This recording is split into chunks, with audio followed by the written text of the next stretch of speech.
Hi, this is Jeff Carmen with Elite BSC. I hope you're doing well.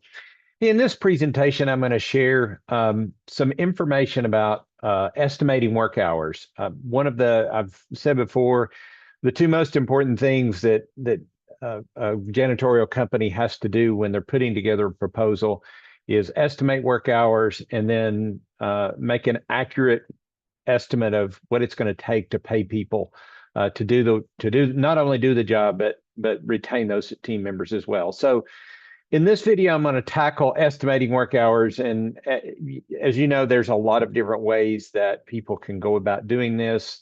And I'm going to discuss all of them in this video. And then I'm going to show you an example, a real example of a customer where we provided a proposal. So I'll jump right in. And the first thing is I want to talk about whenever we approach developing a proposal for a customer, I always think in terms of the sources of information that I have. And the first is the RFP, or you could also put in there customer documents. And so sometimes we'll get an email from a prospective customer and it'll have an RFP associated with it. And then we'll look through there and we'll see what kinds of information there is in there about how many hours that they want us in the building for certain things. Maybe they'll say, hey, we want an 8-hour day porter. So that's information that's important to us.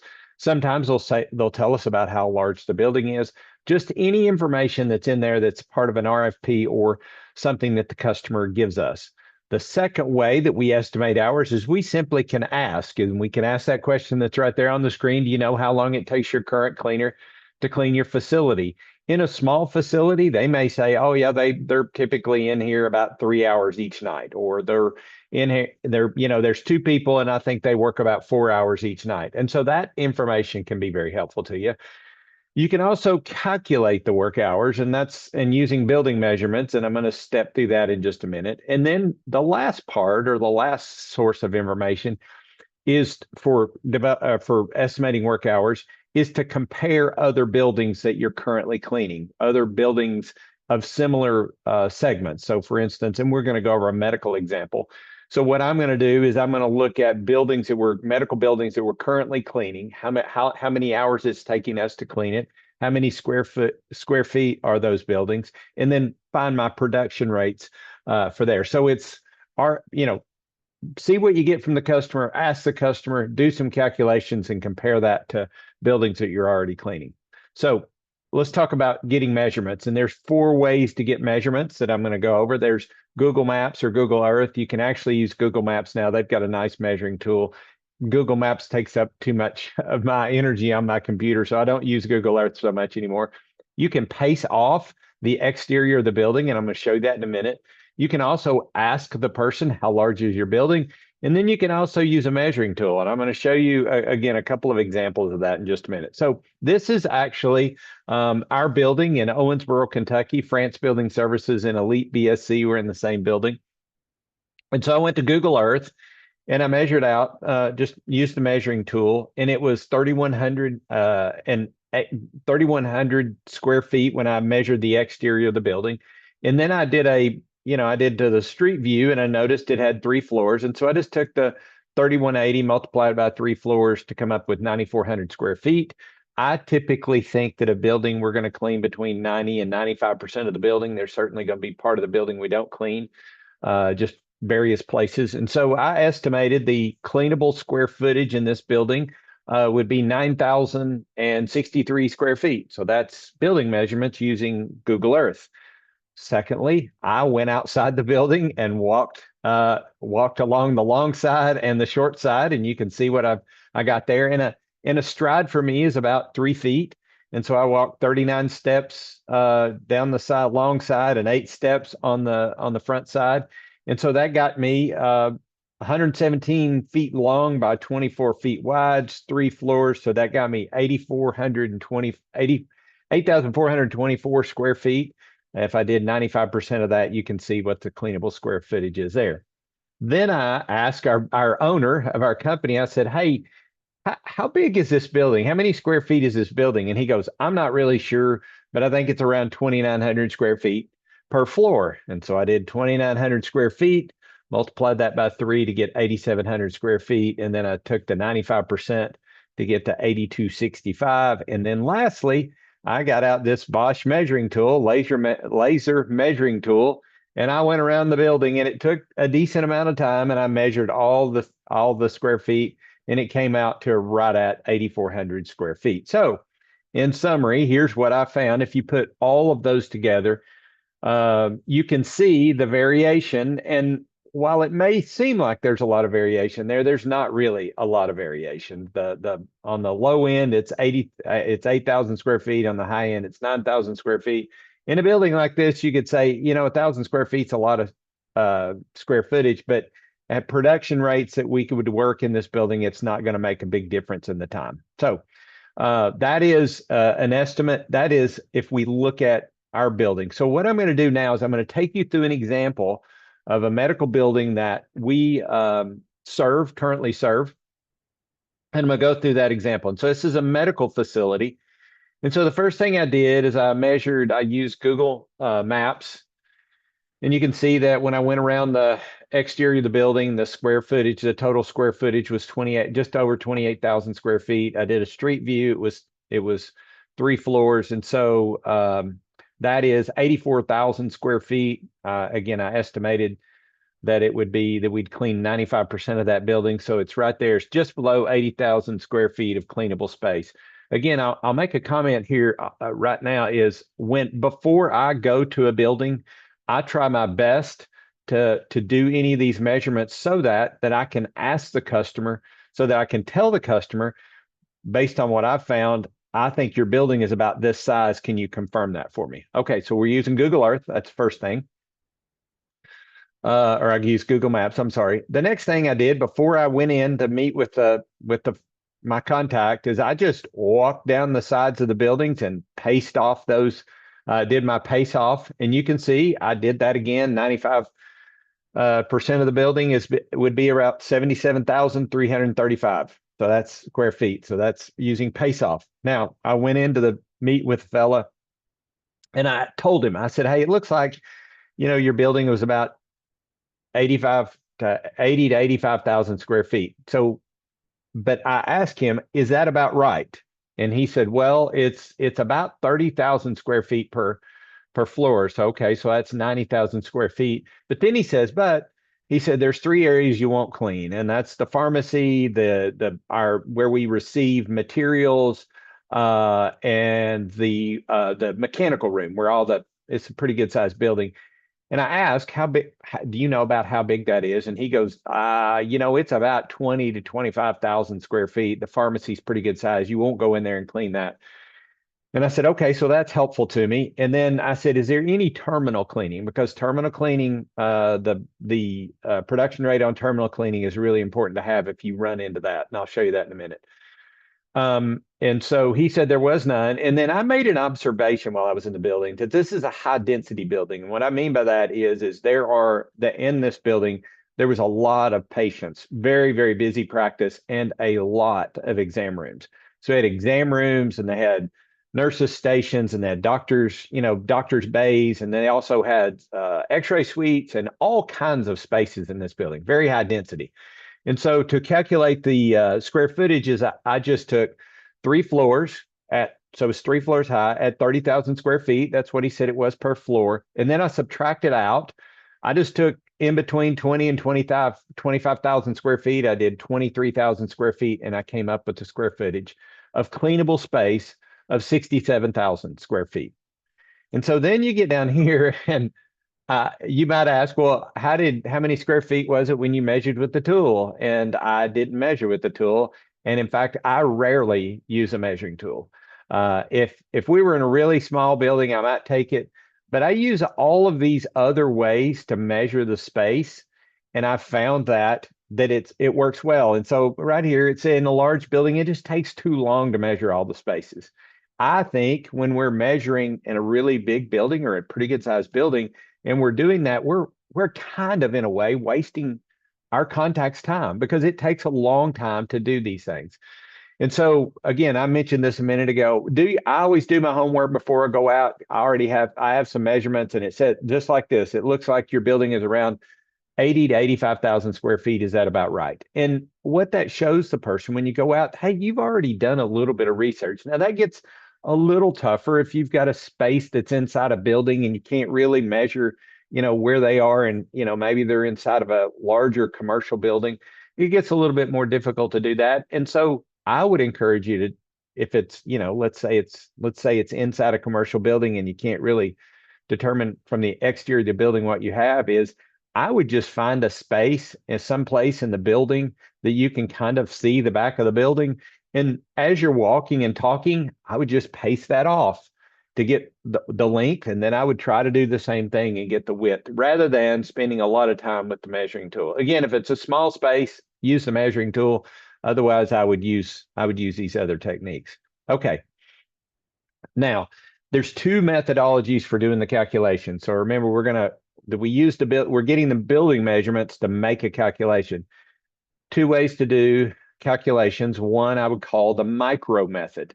And the micro method really requires that you measure all of those spaces, and not only measure all of those spaces, but measure the amount of carpet and measure the amount of hard surface floors and a bunch of other things, and take all that data and come back and use something like the ISSA cleaning time and task book or other places and put it into put all that stuff into a time calculator, and it'll spit out some hours or the work hours to clean the building. There's another methodology that we prefer, at least at France, and I would call that the macro methodology. So there's micro and macro. And what we do is we use production rates for a building space or a building type. And the way that the source for that information is internal data. And so we know roughly how many square feet that we're cleaning in each one of our buildings. And then we look and we say, how many work hours are we working inside these buildings? So we create a profile. And that's what this looks like. And so for outpatient medical at France Building Services, for a high density building, and high, normal, and low density is very subjective. And so you have to kind of think about that a little bit. So in an outpatient medical facility, if it's high density, we're going to use 1,800 square feet per hour as our production rate. And you can see, if it's a low density building, maybe it's a medical office, it's got, wide hallways and just a few exam rooms. It's got one lobby, it's a small lobby, but it's easy to get around. A lot of the newer medical office buildings are designed that way. It's more patient friendly, so they're a little bit bigger. So you can see all of those production rates. And again, you can have access to these slides, and I can send you other information if you'd like. But this is how we at France do it. Now I'm going to step through this. The last piece. Remember, we were looking at the RFP. We were asking the customer, a prospective customer, about how many hours. I've got a calculation, and I'm going to show you the calculation in just a minute. And then I'm going to look at comparable customers. And so what I would do is, as I would look at all of the medical facilities we clean, I have is it high density? Is it low density? Here's how many square feet it is. And then I'll look and see how many hours we're working in each one of those buildings to produce those production rates. And so those are actual production rates for buildings that we're cleaning. All right, so then let's answer the question, how many work hours? Let's get down to the very end. So the first source of information was the request for proposal, or just asking this customer. In this particular case, the one that I'm describing here, is there was no RFP. We had called ahead, or we had been calling on him for some time. And eventually he said, hey, yeah, come on down. I'd like for you guys to present a proposal to us. But he did not have an RFP. He had a little bit of information that he gave us. But I asked him, hey, do you have any idea how many work hours or how long it's taking your current cleaning company to clean the building? And I suspect that he probably did know, but he said, no, I don't know. I don't have any idea. And so I didn't get any information from there. That wasn't helpful. The next thing I did is I remember I went back and I looked, okay, using Google Maps, I got 79 or just under 80,000 square feet. When I pasted off, it was about 77,000 square feet. And then when I asked him, that's where he gave me all of that information. It's about 30,000 square feet per floor, but you're not going to have to clean these spaces. And so that became, because that's really solid information. This is a guy that knows how big the building is, and he's given me some good information about these other spaces. And so, and that aligns a little bit with what I was measuring, only I was using 95% that would be cleaned. In fact, it was a little bit less than 95% of the building that got cleaned because there was that pharmacy area that we didn't touch and a couple of those other spaces. So when I get down to making my calculation, I'm going to take 67,000 square feet. I'm going to divide it by my high density production rate, which is 1,800 square feet per hour, to come up with 37.22 work hours per evening to clean that building. I'm going to look at my comparable customers that we looked at on the previous side. Two of those that were on that previous slide. One of them was 1,896 square feet per hour. The next one was 1,789. And so that fits right in there about with what we're estimating. And so the final verdict, I guess, if you will, my final estimated hours is going to be between 37 and 37 and a quarter hours. So my calculation, all of that kind of lines up. So let me finish the tale. Let's go all the way to how I'd price this. And so if you saw my last video, I went through our pricing tool and how we price deals. And so you can see I've got 37 work hours for my I guess that's second shift, or that's my second shift cleaners. We're going to clean this on second shift. So 37 hours a night at $15 an hour. You can see the wages on that. And then what I'm going to do, and what I would share with this person, is I'm going to have a 6-hour person in there that's going to be a working supervisor. So what this working supervisor is going to do is they're going to do some of the detail work. They're going to make sure that the closets are cleaned up. The closets are good to go at the end of the night. They're going to make sure they're going to get there a little bit before the team members to make sure that we're not missing something. They're also going to secure the building at night, do a walk around, make sure all the lights are out. So that's what their job is going to be. And I'm going to pay them $17 an hour. You can see I lay in there my labor burden. I could put in there my supplies. I've just below this, didn't put it on the screen, but we've got some equipment in there we're gonna have some depreciation costs that are next line there. I'm gonna have some equipment on, I'm gonna have some maintenance on that equipment. I'm gonna build in some other expenses like miscellaneous type things. So my total cost is around on a monthly basis is $17,432. I'm gonna come in there, I'm gonna mark it up by 25%. And that gets my total price of $21,791. If you remember from my last video, that's exactly what I would use. I would not round that up to 27,800, or I wouldn't go down. I would use that exact number. And so that's what I would come up with. So again, here I've calculated. What I've done is I've walked you through how we estimate work hours. And again, there's a lot of different ways to do it. This has worked out pretty well for us. What it's done is it's given us good information. Plus, I feel like we've looked professional when we went out to the building and we've met with this person for the first time. They're saying, hey, this person knows what they're doing. They've got experience in estimating work hours. And then we can just plug it right in here, and we know what our price is going to be to our customers. So I hope this information is helpful to you. And before I sign off here, I just want to tell you, we would love to, or I'd love to have a chat with you to talk about joining Elite BSC. We're a group of like-minded cleaning companies, and we do a lot of things together. We've got a message board where people will ask questions like, how many work hours do you think it would take to clean this building based on this information? I have telephone calls with a lot of our members just doing these same kind of exercises.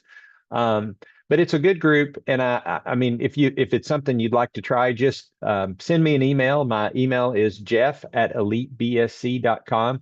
And I'd be glad to have a conversation with you. And maybe even if you'd like to, we could try it out for a couple of months at no charge with no strings attached. But just if that's something you'd like to do, just let me know. And again, I hope you're doing well, and I'll talk to you soon. Take care. Bye-bye.